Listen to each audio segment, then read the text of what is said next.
a few points, but there's one that if I don't ask you about it, I'm just going to take artillery fire for not addressing it, and it's I would say for a lot of American conservatives or people on the right, say especially, it's the biggest and last stumbling block, right? It's the Jewish question, and you've sort of talked about it a little bit.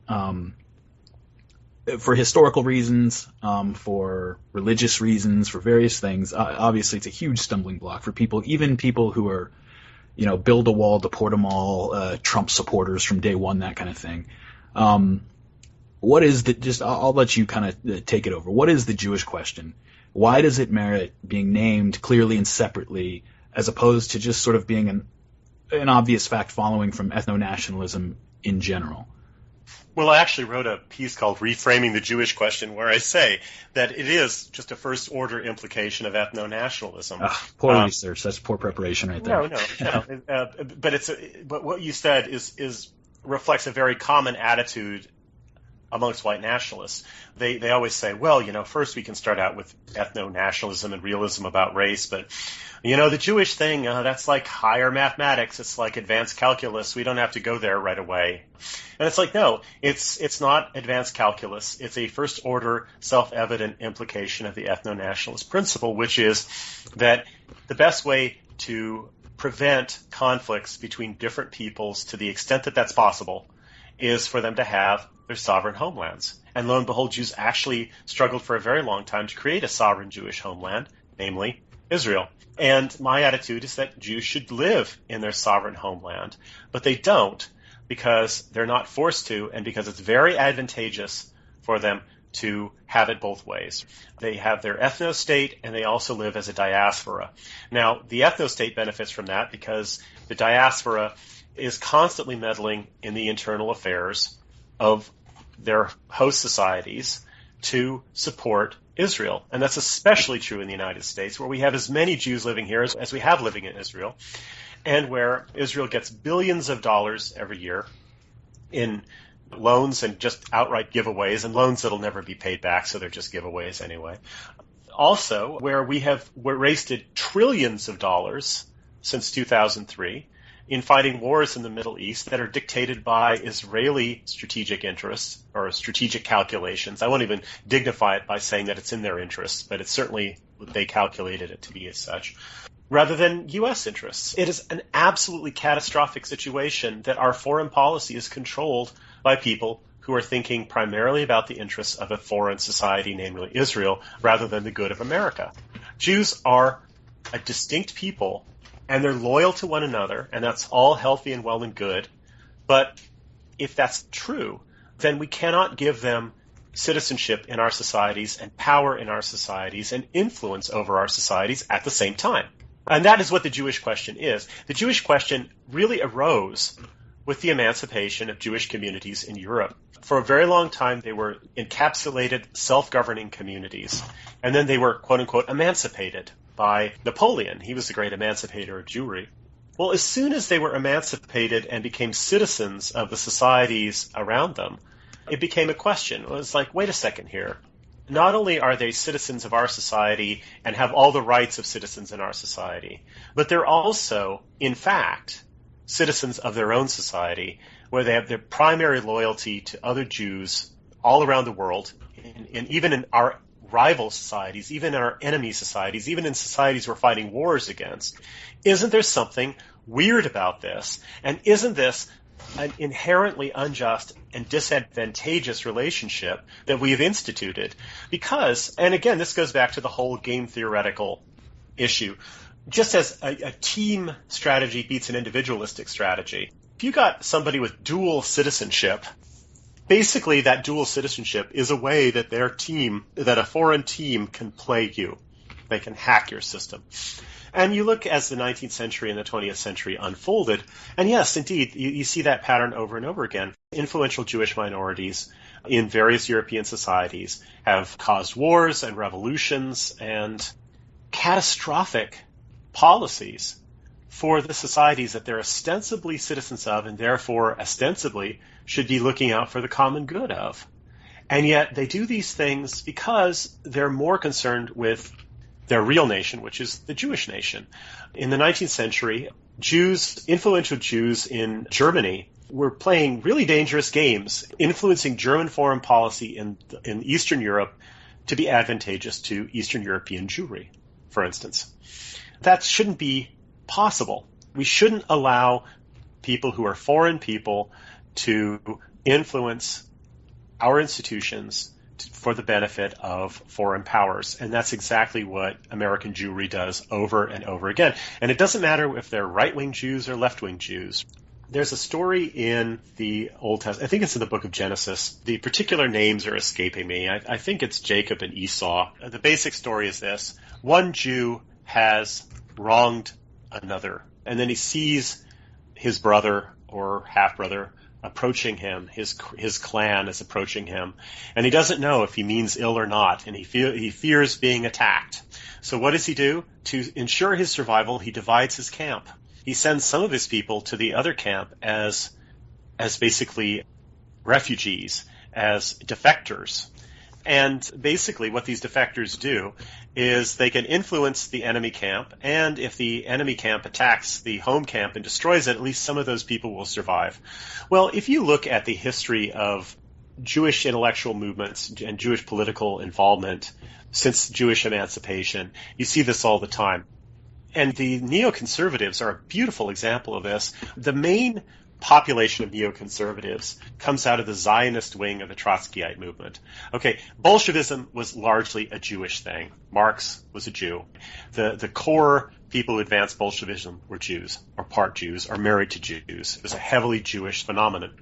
The most ethnically conscious Jews ended up following Trotsky, and the most ethnically conscious Trotskyites became Zionists. And Zionist Trotskyites, at a certain point, defected, quote unquote, I'm clawing the air with my fingers, defected from the left to the right and became conservatives during the Cold War conservatives. And what did they do? Well, they colonized the Republican Party. Like cuckoos, they ejected the eggs and the hatchlings of real conservatives from the nest. They mopped it up pretty good, and they really, really destroyed a lot of the careers of actual non-Jewish, non-neocons. And they took over the conservative movement. The little hatchlings, the little bona fide conservatives who were ejected from the nest along the way, well, there were people like, the whole John Birch Society was read out in the 60s, and then people like Joseph Sobran and Peter Brimlow and so forth were ejected, and then later on people like Ann Coulter. And the neocons took over the right in America, and they basically turned it into a Jew-friendly vehicle. They're the ones who have pushed these catastrophic wars in the Middle East. And now that Trump has come along and they don't feel comfortable in the Republican Party, well, they're just reinventing themselves as Democrats, because Hillary Clinton's party has always been controlled in their foreign policy by the same faction. How do you make sure that American foreign policy is always pro-Jewish? You divide your camp and you colonize both the Republicans and the Democrats so that no matter who's in power, they have a pro-Zionist foreign policy.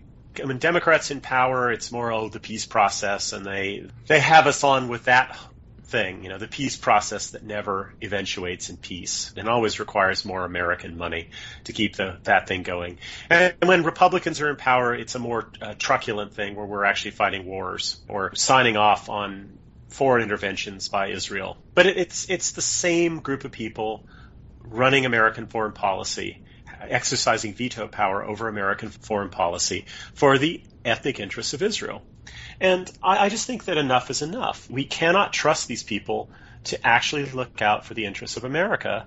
And so they need to go. They need to go to their homeland and become a normal people. And we need to very rigorously police their agents and their friends in America so that they're not subverting American foreign policy away from American interests and towards Israeli interests. And it's really as simple as that. I wish Jews all the best, but I cannot like them, and I cannot regard them in a friendly way until they relinquish power over our society and stop egging it on towards catastrophic foreign policy disasters.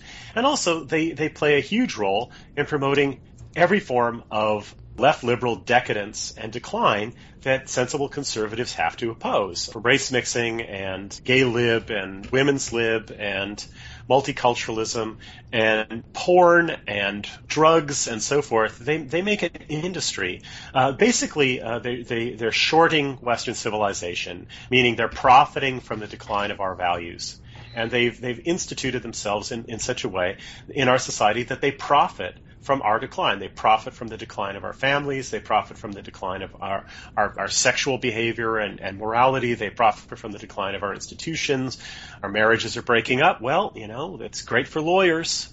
And so overall, I think that Jews play an incredibly negative role in American society and also in other European societies. And there's no reason, though, why we should have these conflicts with them, because they have a homeland of their own, and they need to go there and live there and flourish there.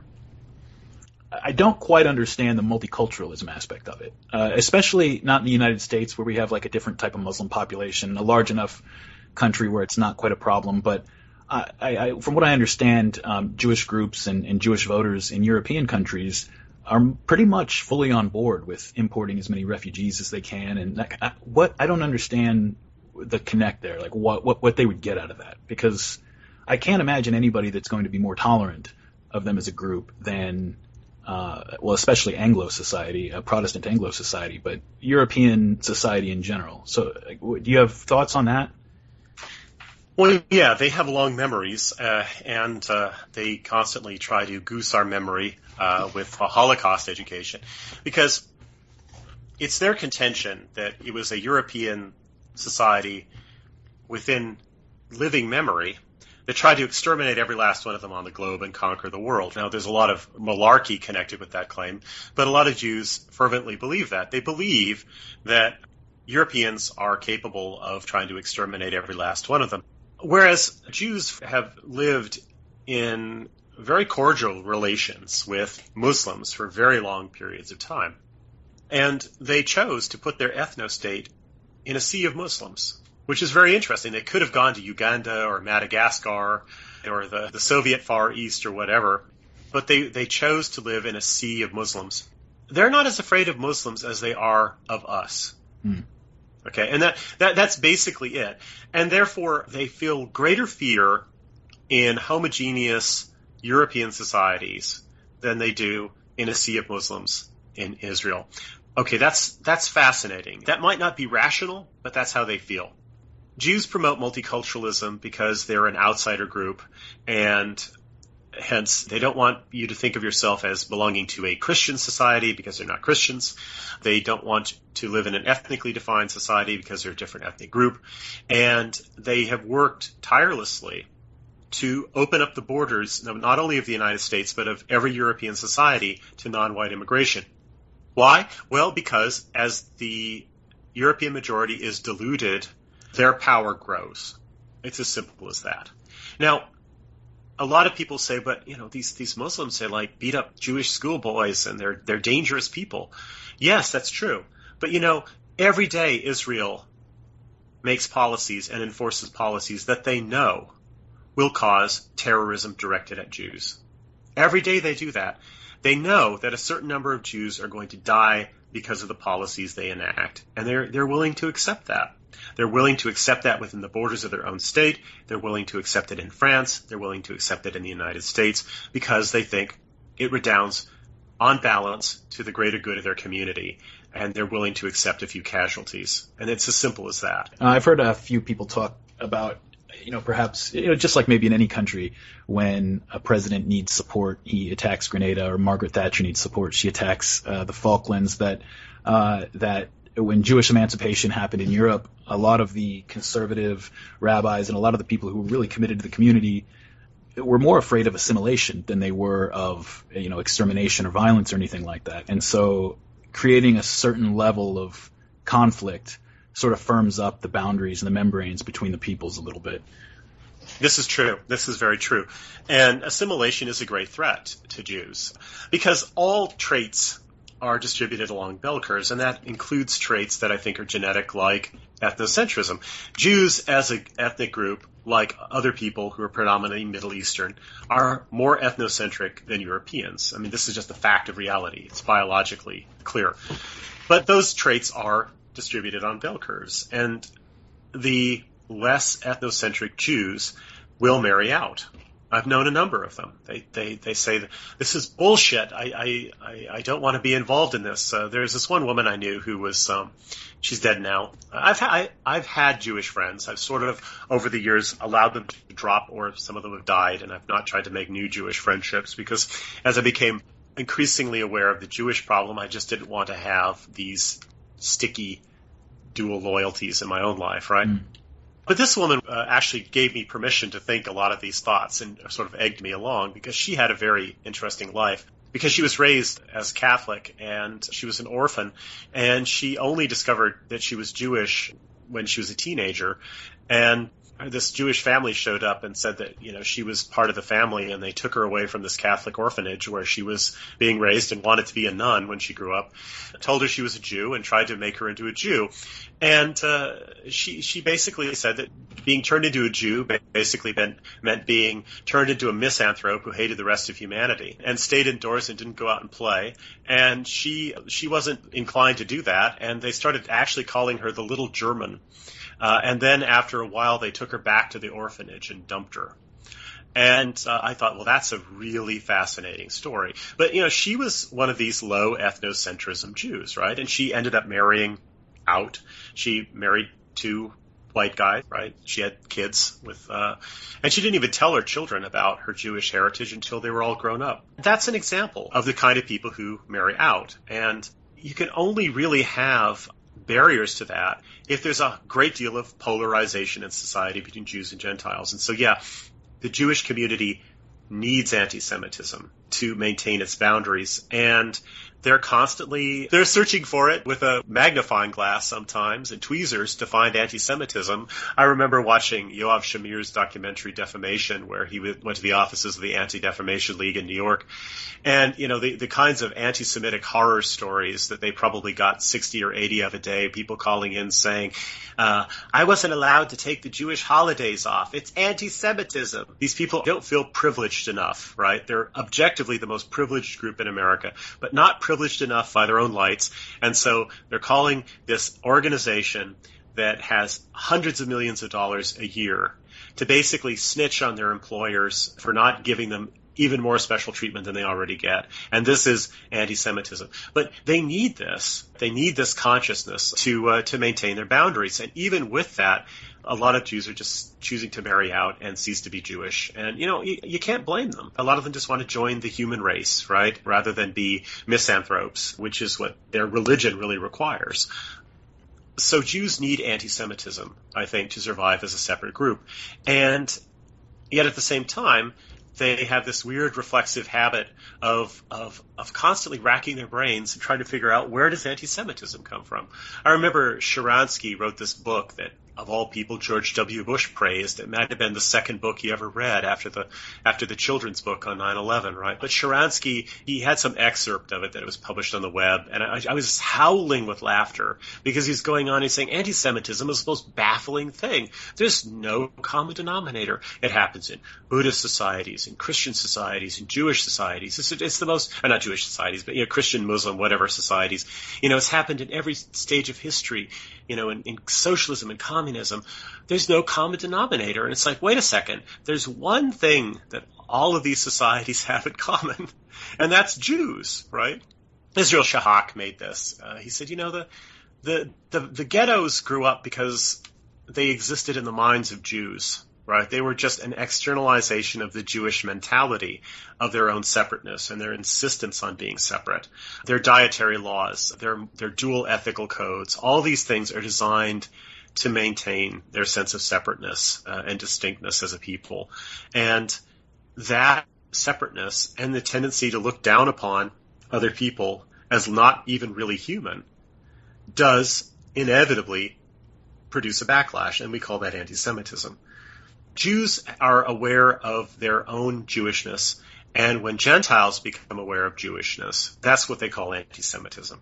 In 1903 or 1904, Theodor Herzl, the father of modern political Zionism, he was at a British governmental panel on immigration giving testimony, and one of the people asked him what his definition of a nation was, and I can't remember the exact quote, but he said something about it's a recognizable group of common cohesion united by a common enemy. And he asked him, so what's the common enemy? And he said, well, to the Jew, it's the anti-Semite. And I thought to myself when I read that, it's like, if your sense of social identity is completely tied to the presence of this enemy, this implacable universal enemy, the question that obviously pops up after that is what happens to you if there's no anti-Semitism left? And the answer is that can't ever happen. They can't allow that to happen. And so basically they conjure up the anti-Semite. And it's a necessary prop of their existence. They can't conjure up real ones, they conjure up fake ones. There's so many anti-Jewish acts of vandalism that turn out to be fake hate crimes created by Jews, right? Well, what about the type of people like the woman that you knew? I guess this is a question that a lot of people have. In fact, a friend of mine, he lives down here in Orange County. He's half Japanese and half Jewish, but this guy is, he would fit perfectly on the alt-right outside of that fact. I mean, he's every other political view you can think of. He sounds like you without the white nationalist, part, right? Right. In the society that you envision, I guess you sort of answered the question earlier, right? Is that you don't want to throw that guy out. You want to control immigration and then just slowly over the course of a generation or two kind of have the demography change, right? Yeah. You have your friends, your amiable Asian friends. I think a lot of white nationalists have one or two or three or four amiable Asian friends, and you don't want to be mean to these people. But at the same time, we don't want to continue down a road where our people have no future. There's no danger of Asians becoming extinct. They exist in vast numbers. They have their own sovereign homelands. And yet at the same time, there's a grave danger that whites will go extinct. It sounds catastrophic and alarmist, but it's actually very simple math. Every year, more of us die than are being born. And if that doesn't change, there will be none of us eventually. And one of the ways that we don't reproduce ourselves is by miscegenating. A lot of us reproduce ourselves, but we don't reproduce our race because we marry out. And the most tempting people for miscegenation are Asians because they tend to be bright and orderly people. People who are conservative-minded find them very tempting because of their brightness and their orderliness and their capacity to create high civilizations and very much to appreciate our own. We need to have barriers to that. Over a few generations, if we erect those kinds of barriers, it'll cease to be an issue. And that's really all I have to say about that. I'm not one of these people who faps and drools to race war propaganda scenarios and all that kind of nonsense. I just think that's unnecessary and it's gross. And it's fake. Sometimes it's not, but I've met some of those people, and they're all the type that if I put them in a room and I said, great, here's a gun, there's a black person, do your thing, they would not do it. It's LARPing a lot of the times.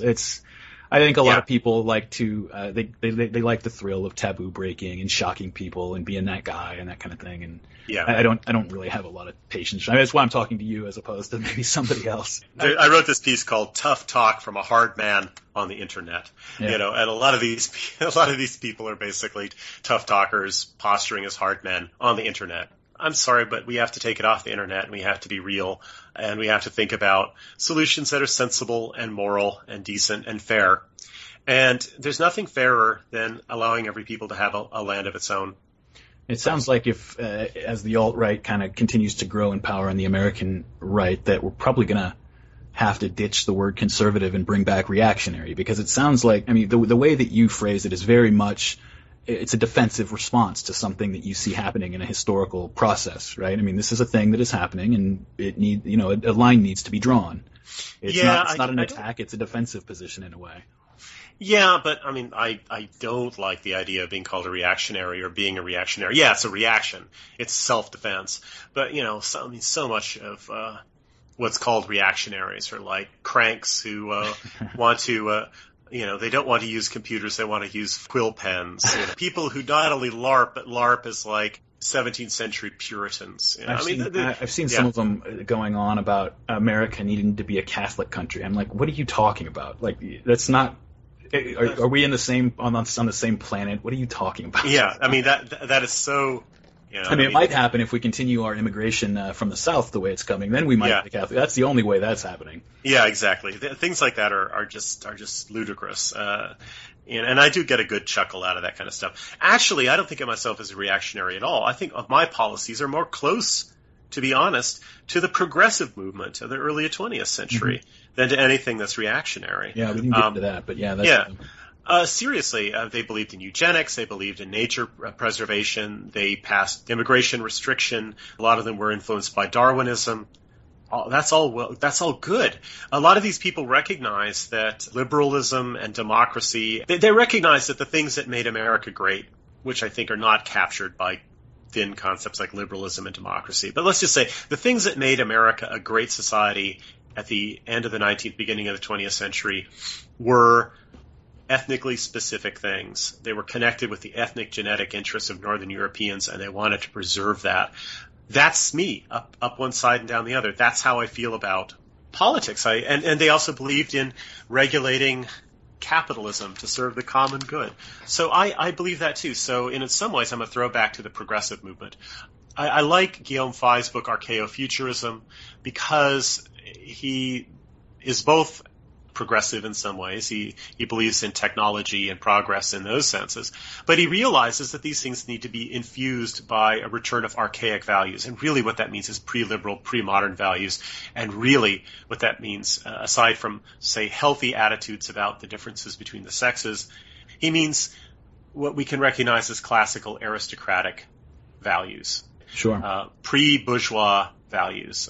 And I think that's absolutely right. I wrote a piece about Frank Herbert's Dune, where I was talking about how Dune is a kind of archaeo-futurist sci-fi novel, because what Herbert was thinking about when he wrote that is, what is the form of society that's consistent with mankind rising to the stars and colonizing the galaxy? And he concluded very rapidly it wasn't going to be liberal democracy. It had to be an aristocratic society with immensely long time horizons. And so he modeled it on basically medieval European society, where you had holy orders and you had dynasties and aristocratic families that were thinking far, far, far into the future. They had enormous time horizons, as opposed to, today, where corporations think about the next quarter and politicians think about the next election, and all the problems are just kicked down the road to somebody else. That's no way to go to the stars. Mm-hmm. I think a lot of the people that I've met on the alt-right who are new arrivals to it, and even people who are just Trump voters, a lot of them are former conservatives and or libertarians who, and I guess I've kind of followed this route a little bit. I was a libertarian, and you get to the point where you realize that it wasn't the Civil War or 1776 or any of those that were really our finest hour. I look at it, and I think I've heard you kind of allude to this a little bit before, that the American labor movement in a lot of ways was our finest hour. And as a libertarian, that's something that you vomit when you hear that. But I know, but there's so much truth to that.